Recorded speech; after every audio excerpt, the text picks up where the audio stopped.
오늘 말씀의 제목은 부모를 공경외하라, 부모를 공경외하라 라는 제목을 가지고 함께 하나님의 말씀을 보려고 합니다. 오늘 설교를 시작하면서 하나의 이거 시인 것 같아요. 하나의 시를 좀 여러분과 나누고 싶은데요. 이 사진에 나오는 시는 제가 그 음식점 가서 화장실에서 볼일을 보고 있는데 거기에 이렇게 벽에 붙어 있는 글이었습니다. 제가 한번 읽어보겠습니다. 애완동물 병이 나면 가축병원 달려가도 늙은 부모 병이 나면 그러려니 태어나고 10자식을 키운 부모 하나같이 키웠건만 10자식은 한 부모를 귀찮스레 여겨지네. 자식 위에 쓰는 돈은 아낌없이 쓰는 것만 부모 위에 쓰는 돈은 하나둘씩 따져보네. 저는 이 글을 보고 좀 부끄러운 고백이지만 화장실에 볼일을 보다가 눈물이 날 뻔했습니다. 부모가 되니 부모의 마음을 조금 알게 되더라고요. 그런데 부모가 돼 보니 막상 제 자식에게 집중하고 제 자식에게 신경 쓰느라고 정작 저의 부모님께는 소홀히 하고 있는 제 자신을 다시 한번 되돌아보게 되었습니다. 5월 8일은 어버이날이었습니다. 어버이날 부모님께 어떤 선물을 드렸나요? 제 빅데이터를 찾아봤는데 어버이날 피해야 할 선물 이게 3위가 있더라고요. 3위부터 잡았는데 3위는 케이크라고 합니다. 케이크. 단 거 싫어하는데 케이크를 준다는 거죠. 2위는 꽃이었습니다. 근데 꽃인데 그 안에 이렇게 뭐 돈이나 뭐 다른 선물들이 들어있으면 뭐 상관없다고 하는데 2위는 꽃이었습니다. 1위는 책이었다고 합니다. 눈도 잘 안 보이는데 책을 선물해주고 또 책을 선물 받으면 좀 더 열심히 살라는 그런 충고처럼 느껴져서 이 책 선물은 피해야 한다고 합니다. 케이크, 꽃, 책은 피해야 한다고요. 반면에 어버이날 베스트 선물, 부모님이 가장 좋아하는 선물 3위는 가구였습니다. 네, 부모님 좋아하시는 가전제품이나 가구. 2위는 건강식품이었고 1위는 뭐죠? 네, 뭐니 해도 머니죠. 네, 돈이었다고 합니다. 매년 단독 1위는 현금, 돈이었습니다. 그럼 제가 인터넷 글을 보다가 어떤 분이 나와서 이렇게 얘기하더라고요. 정말 자녀에게 받고 싶은 선물 3위가 손편지, 그리고 2위가 전화, 그리고 1위가 함께하는 시간, 함께하는 저녁 식사, 이렇게 얘기하시더라고요. 그러면서 그 기사의 마지막 문구가 이렇게 적혀 있습니다. 돈으로 살 수 없는 것은 바로 시간입니다. 돈보다 값진 시간을 부모님께 선물하십시오 라고 적혀 있습니다. 작년에 어버이날 때 저희 아들 라온이가 어린이집에서 이렇게 꼭 피해야 할 선물 2위였던 이렇게 꽃을 이렇게 준비해서 갖다 줬습니다. 근데 올해도 어린이집에서 이렇게 선물을 준비해서 라온이가 그 선물을 갖고 왔는데요. 제가 사진을 준비했는데 네, 이렇게 하고 왔어요. 꽃 대신 제가 왔어요. 너무나 귀엽고 저는 너무나 행복했습니다. 여러분, 계좌 이체하지 마시고 부모님께 직접 찾아가십시오. 이 말을 하면서 저는 참 부끄럽습니다. 5월 8일은 어버이날이기도 하면서 저희 아버지의 생신이십니다. 근데 제가 이제 한국 온 지 이제 5년이 돼가고 있는데 5년 동안 어버이날 그리고 아버지 생신날 제가 한 번도 저희 부모님을 찾아뵙지 못했고 아버지 생신을 함께 보내지 못했습니다. 방금 제가 여러분에게 계좌 보내지 마시고 직접 찾아가라고 말씀드렸는데 저는 이번에도 계좌 이체로 선물을 드렸습니다. 참 부끄럽죠. 라온이가 어린이집에서 저렇게 꽃 대신 제가 왔어요 라고 이렇게 붙이면서 이 현관에 들어왔을 때 너무나 기뻤어요. 너무나 행복했고 너무나 귀여웠어요. 그 모습을 보면서 한편으로 제가 저렇게 그 장식을 하고 미국에 계신 저희 부모님께 몰래 딱 가서 부모님 제가 왔어요 라고 하면 저희 부모님이 얼마나 행복하실까, 얼마나 즐거워하실까라는 그런 좀 안타까운 마음과 죄송한 마음이 함께 들었습니다. 사랑하는 성도 여러분, 부모님과 함께 할 수 있다면 어떻게든 시간을 많이 보내십시오. 여러분과 오늘 제가 읽은 말씀 잠언 6장과 에베소서 6장 말씀을 읽어보셨을 때 오늘 설교의 주제가 부모님에 대한 주제구나 라고 이렇게 느끼셨을 거예요. 그럼 오늘 제목이 참 이상하죠? 부모를 공경외해라. 사실 이 공경외라는 단어는 없습니다. 공경외라는 단어는 없고 제가 두 단어를 합쳤어요. 공경이라는 단어와 경외라는 단어를 합쳐서 공경외하라라고 제목을 지었습니다. 우리가 부모님께 꼭 해야 하는 것은 공경과 경외라는 거예요. 그래서 제가 오늘 여러분과 함께 두 가지, 부모를 공경해야 하고 부모를 경외해야 된다는 그 주제를 가지고 함께 말씀을 나누려고 합니다. 첫 번째는 부모님을 공경하십시오. 초등학교에서 받아쓰기의 질문에 이런 질문이 있었습니다. 이런 문제를 냈어요. 부모를 공경하라. 근데 그 한 초등학생이 실수인지 잘못 적었는지 모르지만 부모를 공경하라라고 적어야 되는데 부모를 공격하라라고 적었다고 합니다. 공경과 공격. 참 요즘 기사를 보면 부모를 공경하는 것보다 부모를 공격하는 기사를 좀 많이 보는 것 같아요. 본인에게 재산을 주지 않는다는 이유로, 본인의 사업하는 일에 도움을 주지 않는다는 이유로 부모를 공격하고, 제가 공공의 적이라는 영화를 봤는데 그 공공의 적 영화는 그 내용은 부모님이 그 아들의 도박 빚을 갚아주지 않자 그 부모를 살해해서 그 재산을 갖기 위해서 일부러 그 부모를 살해한 그런 영화도 있습니다. 이것처럼 우리는 부모를 공경해야 되는데 때로는 공격하는 우리의 모습을 보게 됩니다.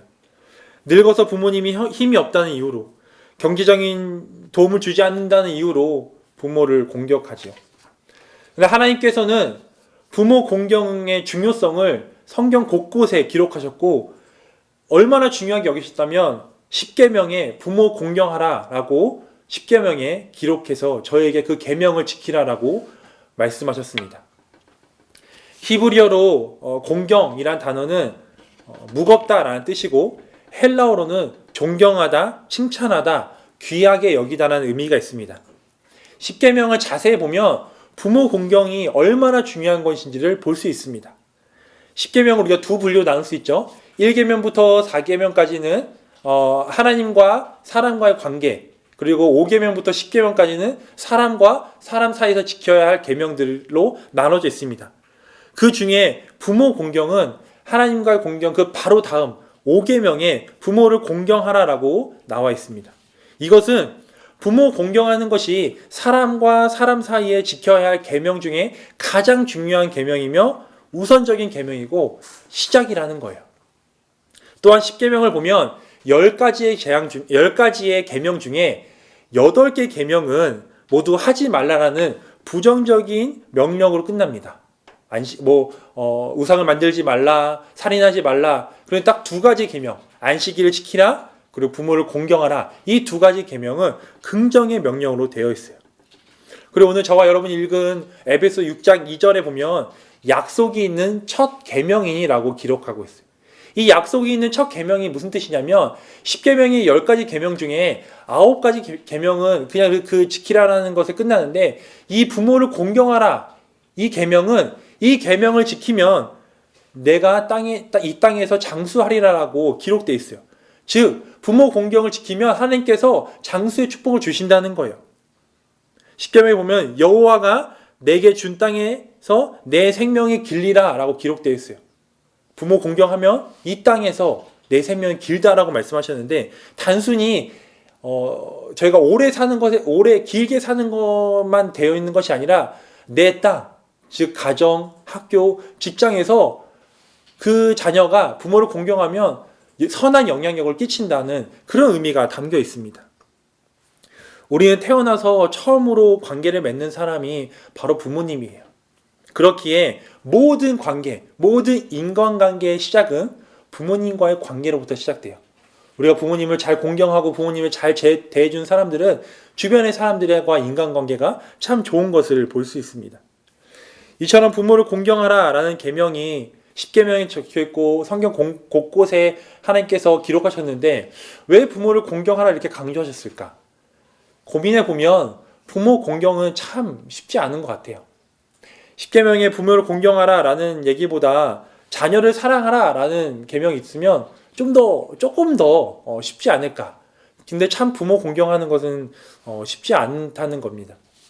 많은 분들이 어떻게 하면 부모님을 잘 공경할까? 어떻게 하면 부모님을 잘 섬길까? 고민하실 거예요. 근데 각자의 삶이 다르고 각자의 주어진 환경이 다르기 때문에 제가 여러분에게 이렇게 하세요 라고 얘기해 주는 것보다 오늘은 어떤 마음가짐을 가져야 하는지, 어떤 마음가짐을 가지면 부모 공경하는 거에 더 열심히 하고 더 기쁜 마음을 할 수 있는지 그 마음가짐에 대해서 함께 나누고 싶어요. 첫 번째는 우리가 부모를 공경하기 위해서 가져야 할 마음가짐, 첫 번째는 부모님께서 나에게 해주신 은혜를 기억하는 거예요.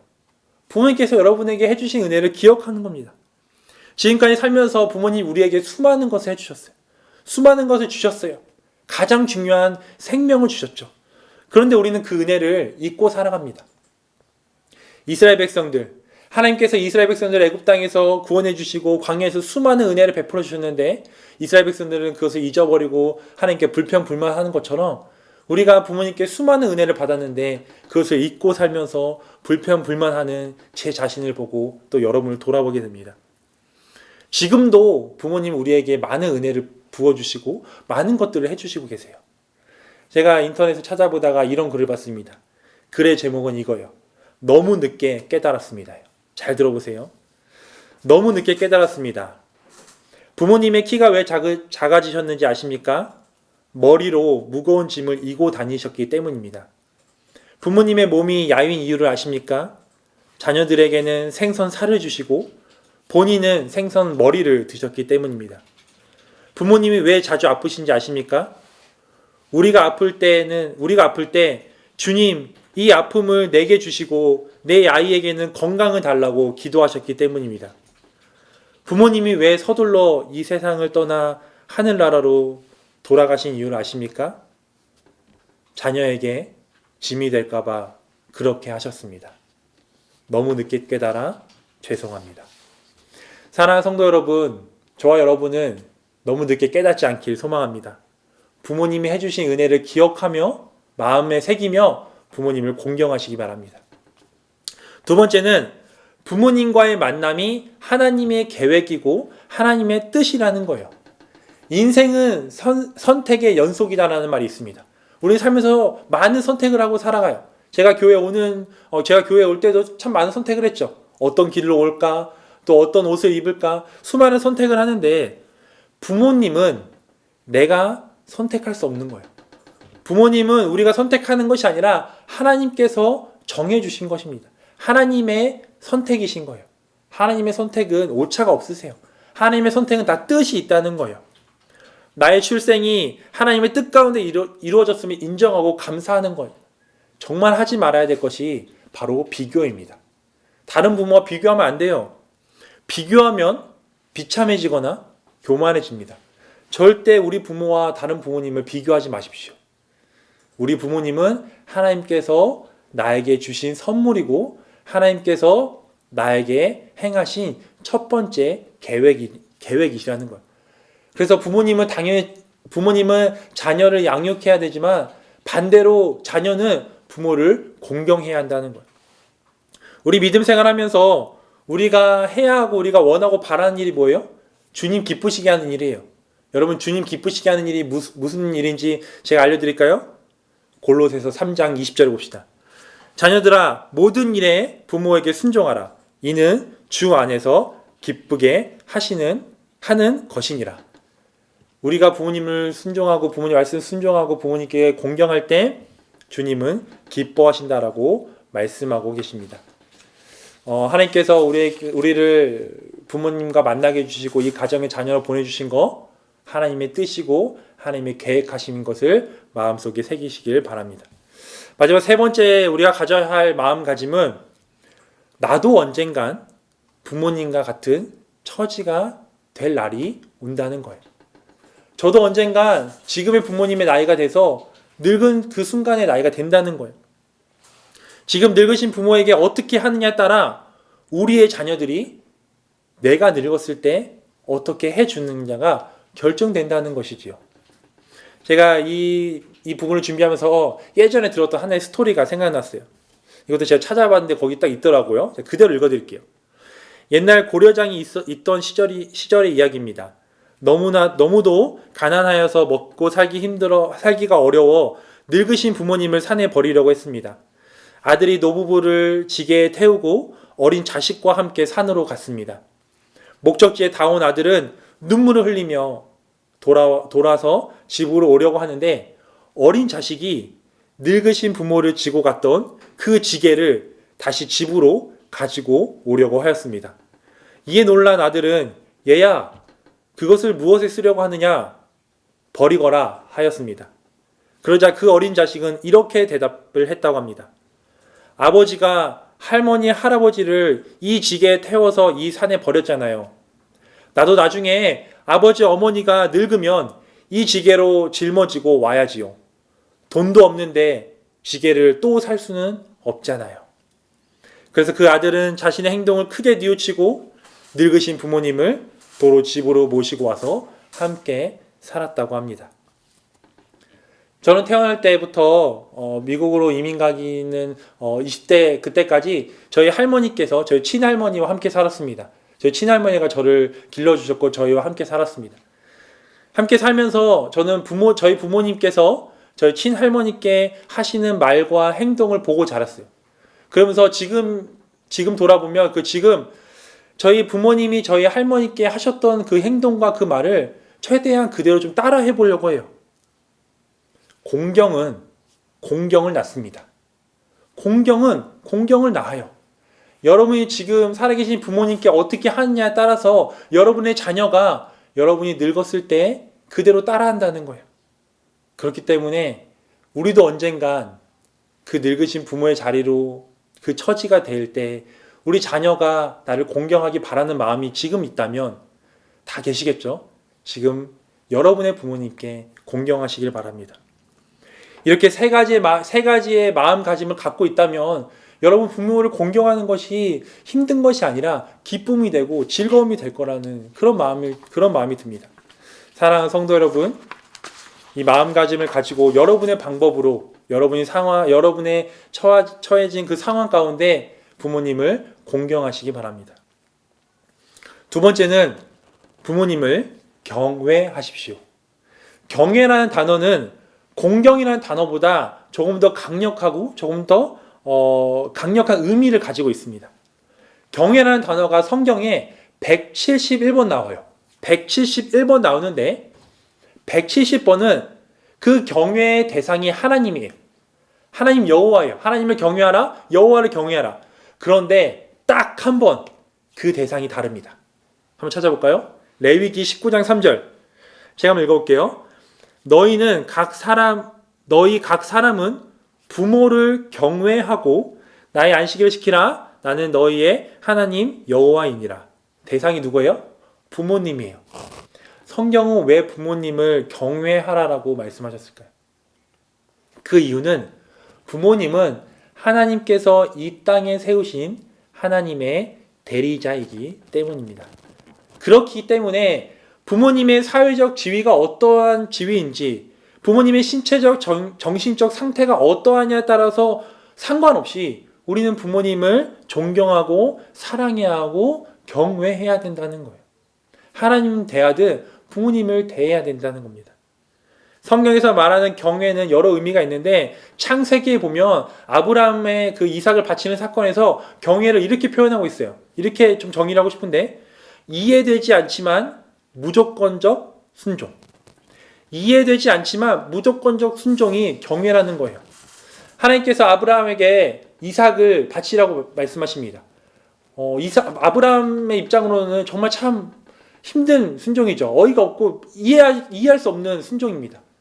이해할 수 없는 하나님 말씀이에요. 하지만 아브라함은 토를 다지 않고 이해가 되지 않았겠지만 순종했어요.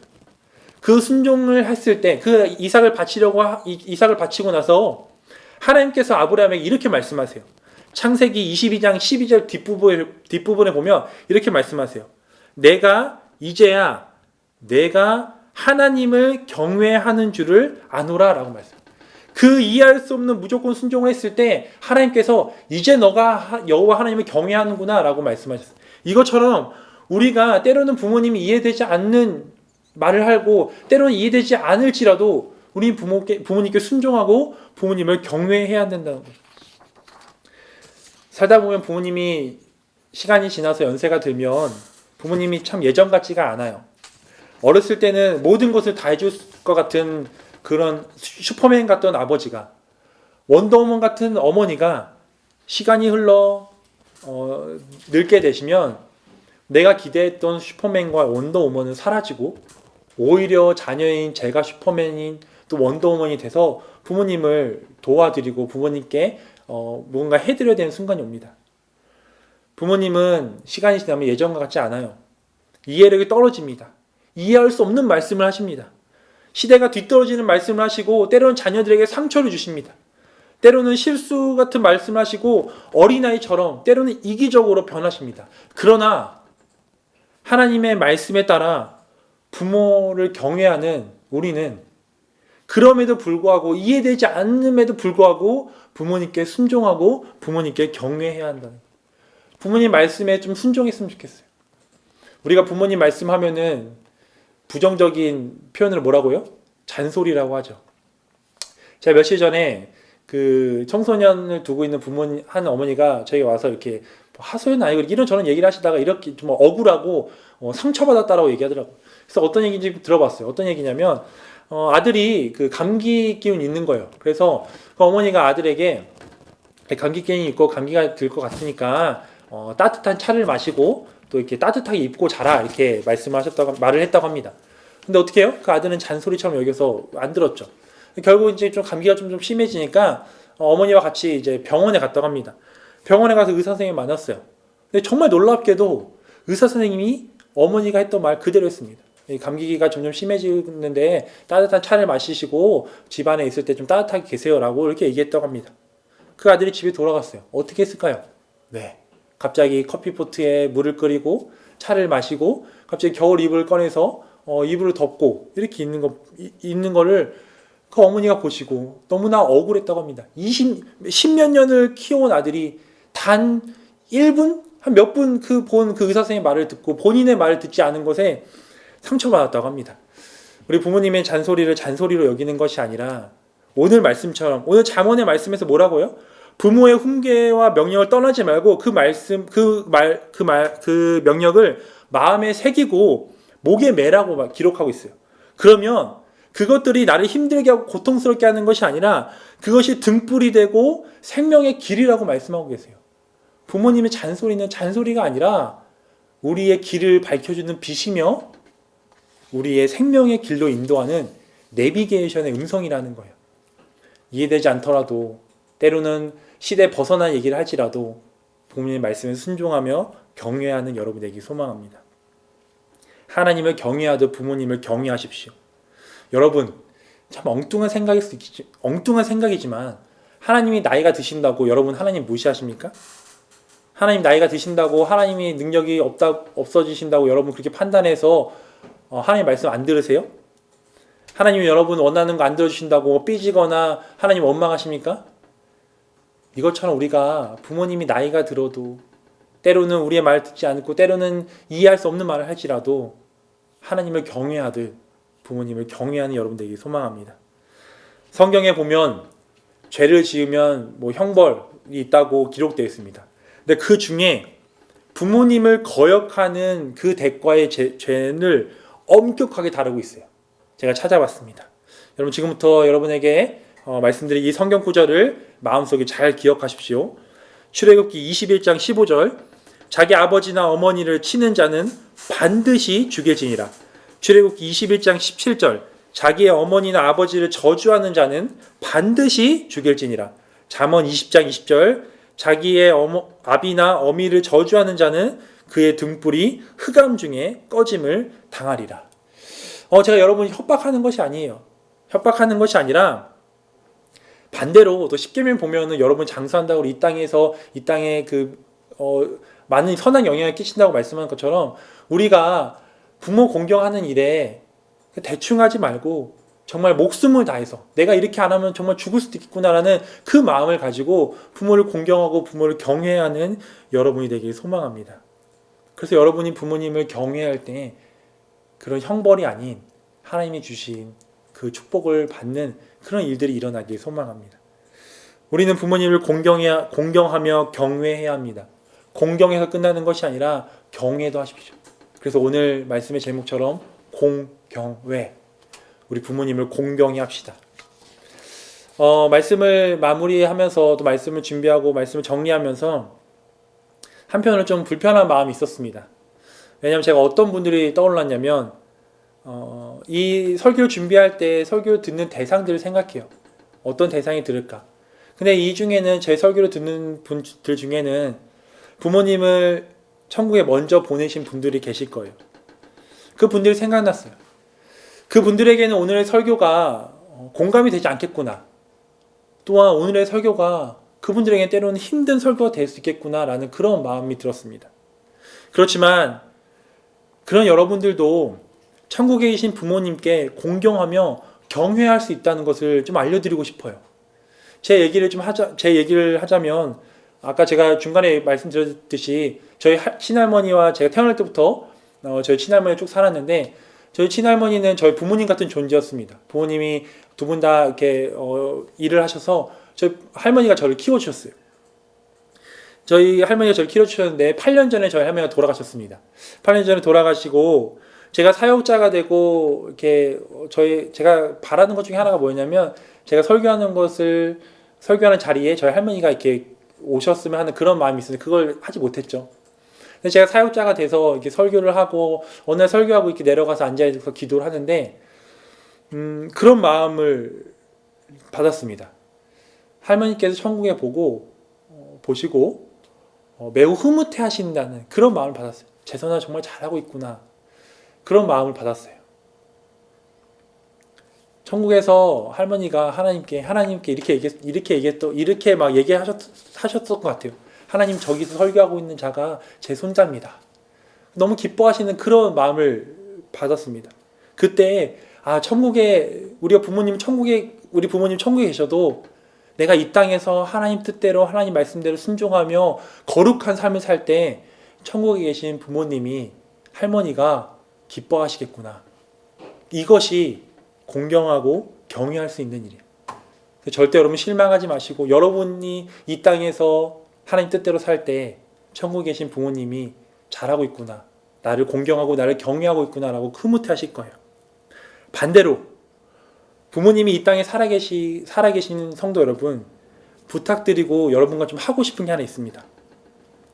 말씀을 전하는 것보다 말씀을 듣는 것보다 더 중요한 것은 그 말씀을 행하는 거예요. 그 말씀을 삶 속에서 실천하는 거예요. 그래서 여러분과 함께 좀 실천해 보려고 합니다. 제가 서두에 한 기사에서 부모님 받고 싶은 선물 3위가 손편지였어요. 그리고 2위가 전화, 1위가 함께 저녁 식사입니다. 지난 어버 주일날 저희 청소년부 아이들과 함께 부모님께 편지 쓰는 시간을 가졌습니다. 편지를 써서 어떻게 했냐면 우표를 붙여서 우체국에 가서 그 편지를 보냈어요. 왜 저희가 그렇게 했냐면 부모님들이 스트레스 받는 그 장면 중에 하나가 그 순간 중에 하나가 우체통 열어볼 때라고 합니다. 우체통 열어보면 뭐만 있어요? 뭐 고지서 있고 카드값 있고 뭐 다 돈 내는 얘기만 있어요. 돈 내라는 고지서만 날라옵니다. 그런데 그 안에 자녀가 준 편지를 받았을 때 그 행복은 정말 배가 된다고 합니다. 그래서 저희가 부모님께 편지를 써서 이렇게 손편지를 보냈어요. 사랑하는 성도 여러분도 이 수혜배가 끝나고 좀 멀리 계시거나 어디든 계시면 좀 손편지를 써서 우표로 좀 보내셨으면 좋겠습니다. 두 번째는 전화하십시오. 이 수혜배가 끝나자마자 저도 부모님께 전화할 거예요. 수혜배 끝나자마자 부모님께 전화해서 사랑한다라고 고맙다라고 그동안 저에게 많은 은혜를 베풀으셨다고 감사하다라고 감사 표현했으면 좋겠어요. 마지막 시간을 내서 함께 저녁 식사 아주 좋은 곳으로 자녀들만 좋은 곳에 데려가는 것이 아니라 부모님과 함께 좋은 곳에 가서 정말 기분 좋게 함께 식사하며 시간을 보냈으면 좋겠습니다.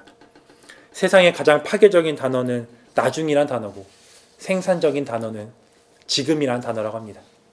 수혜배가 곧 끝나는데요. 지금 부모님께 감사의 표시, 공경하고 경외하는 시간을 갖기 소망합니다. 여러분과 찬양 하나 나누고 함께 기도하는 시간을 가지려고 하는데요. 제가 이번 설교를 준비하면서 반복해서 들었던 찬양이에요. 저도 이번에 이 찬양을 처음 듣게 되는데요. 찬양 처음 듣고 나서 너무나도 이렇게 마음에 울림이 있었습니다. 제목이 어머니, 아버지, 그리고 주님이라는 찬양이에요. 그 찬양의 가사가 너무나 좋아요. 그 찬양의 가사 중에 하나가 어떤 찬양의 가사가 있냐면 어머니, 거친 손을 통해 십자가 못 박힌 주님을 보내 아버지의 거친 발을 통해 골고다 오르던 주의 발을 만지네. 이 찬양의 가사가 있습니다. 제가 처음 들었던 찬양이기 때문에 저와 여러분과 함께 이렇게 제가 준비해서 좀 부르고 싶었는데 그게 아니라 이렇게 영상을 통해서 함께 찬양을 나누고 함께 다시 돌아와서 함께 기도하는 시간을 갖겠습니다. 같이 함께 찬양하겠습니다.